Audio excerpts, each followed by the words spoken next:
भगवान शंकर कहते देवी भगवान केवल प्रेम से मिलते हैं, राम ही केवल प्रेम प्यारा।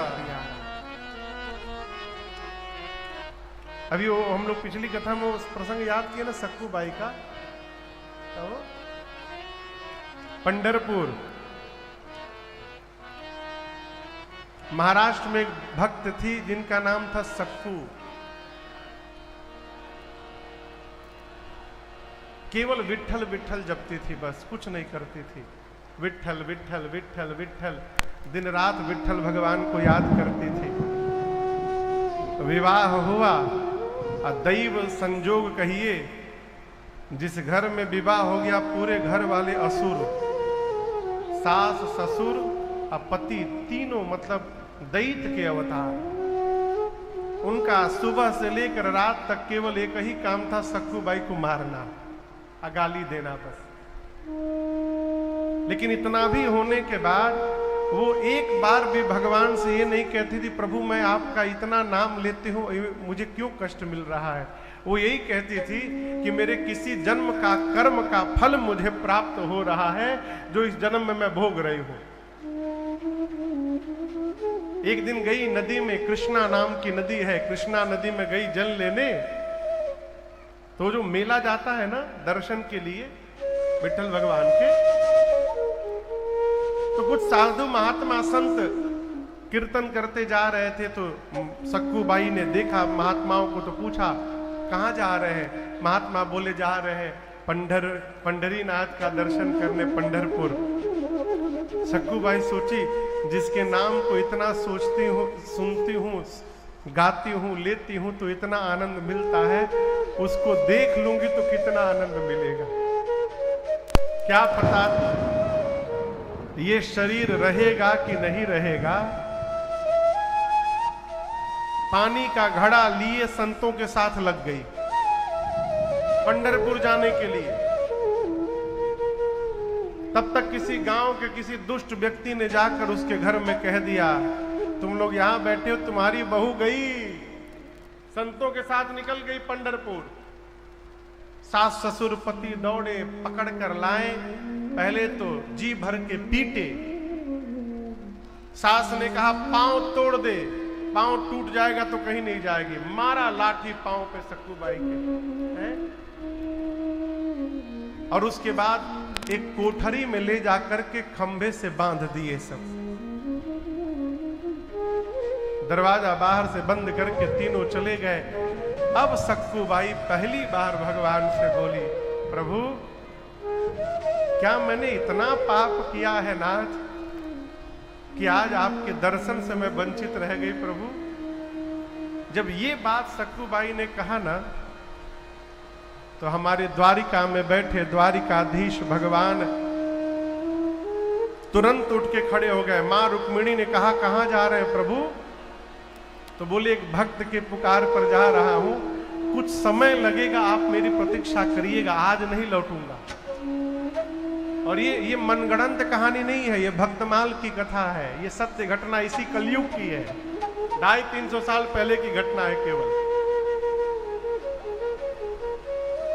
भगवान एक सखी का रूप धारण करके सक्कू बाई की कोठरी में पहुंच गए।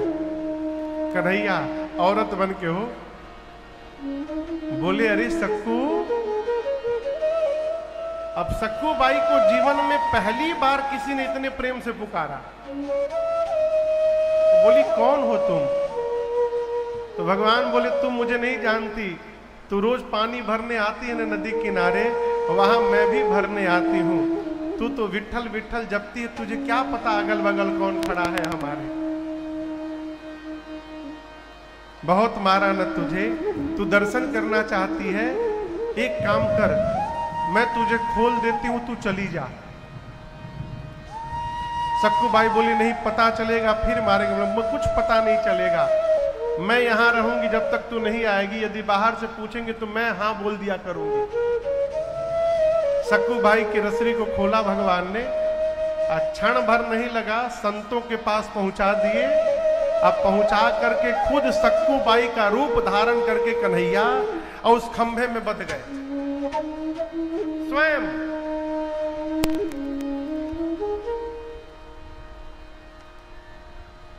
कुछ समय बाद सक्कूबाई के पति को थोड़ी दया आई, गए भीतर जाकर बोले, वो तो भगवान बधे, जाकर कहा पति ने, तुझे हम इतना मारते, तुझे दया नहीं आती, तनिक सोचती नहीं तू, क्यों गई, आगे से नहीं जाएगी ना? भगवान बोले कहीं नहीं जाऊंगी, वचन देती हूं कहीं नहीं जाऊंगी। पति ने बंधन को खोला, बोला चल कुछ बना के ला, भोजन बना के ला। अब भगवान भक्त के लिए भोजन बनाने गए हो, अब भगवान जब भोजन बना कर लाए, अब पति ने भोजन पाया तो पति की मति पलट गई। पति ने कहा जीवन में ऐसा कभी भोजन मैंने नहीं पाया था, इतना स्वादिष्ट, तू पहले क्यों नहीं बनाती थी? भगवान बोले पहले बनाने कहां देते थे आप लोग ठीक से। अब वो उधर सक्कूबाई दर्शन करने गई, इधर भगवान सक्कूबाई के रूप में सास ससुर सबकी सेवा करती, पति के पांव को भी दबाते थे भगवान, उसके पति के पांव को। सक्कूबाई पहुंची पंडरीनाथ भगवान के पास, दर्शन की, दर्शन करके ऐसी बावली हुई, कही प्रभु अब वापस लौट के कहीं नहीं जाना, कृपा करिए आपके शरण में ही प्राण निकल जाए। और गाते गाते सक्कूबाई ने प्राण का त्याग कर दिया, वही मर गई। अब लोग बोले अरे बाई कहां से आ गई, यहां मर गई। सक्कूबाई के गांव के बगल के कुछ पंडित जी लोग वहां गए थे दर्शन के लिए, वो पहचान गए, बोले अरे ये तो अमुक गांव की बहू है। अब नियम है धाम में यदि किसी का प्राण चला जाए तो उसका अंतिम संस्कार धाम में ही होता है। वो ब्राह्मण देवता बोले कि अब इसका तो कोई है नहीं, हम इसके बगल गांव के हैं। तो उन ब्राह्मण देवताओं ने सक्कूबाई का अंतिम संस्कार कर दिया वही धाम में, पंढरपुर में। अम्मा रुक्मिणी फंस गई, कहा कि कन्हैया तो सक्कूबाई बन करके उनके घर में बैठे हुए हैं, आई मर गई, ये जब तक जाएगी नहीं तब तक भगवान कहां से निकलेंगे वहां से। तो रुक्मिणी मैया आकर सक्कूबाई के राख से और फिर उनको जीवित की है। अब बोली तुम चाहती थी कि तुम्हारा शरीर इसी धाम में छूटे, तो तुम्हारा शरीर छूट गया, अब ये नया जन्म तुमको प्राप्त हुआ है, शीघ्र अपने घर जाओ और उनको विदा करो। सक्कूबाई गई कृष्णा नदी के किनारे, तब तक भगवान देख ले कि सक्कूबाई आ गई है, तो अपने उसके सास ससुर से बोले कि मैं पानी लेकर आती हूं। मटका लेके निकले और सखी का रूप धारण करके सक्कूबाई के पास गए, बोली मटका पकड़ जल्दी अपने घर जा तू। मैं चली, भगवान पहुंचे द्वारिका, सक्कूबाई आई तो देखी सब कुछ बदला बदला, पूरा व्यवहार बदला बदला।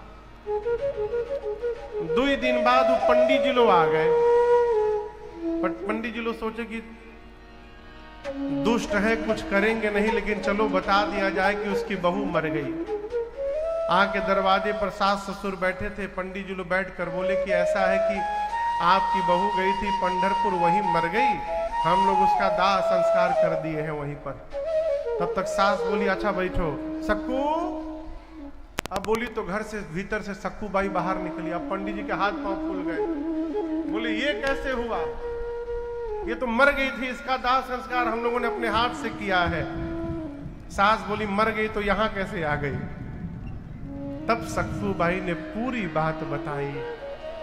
सास ससुर पांव पकड़ के रोने लगे, कहने लगे बहू तुझे हम लोगों ने इतना मारा, अब तेरे कारण हम लोग को भी भगवान का दर्शन प्राप्त हो गया, हमारा भी जीवन धन्य हो गया। ये क्या है, प्रेम। देखिए ज्ञान होगा तो आप भगवान को ढूंढिएगा, प्रेम होगा तो भगवान आपको ढूंढना प्रारंभ करेंगे, भगवान आपके पीछे दौड़ेंगे।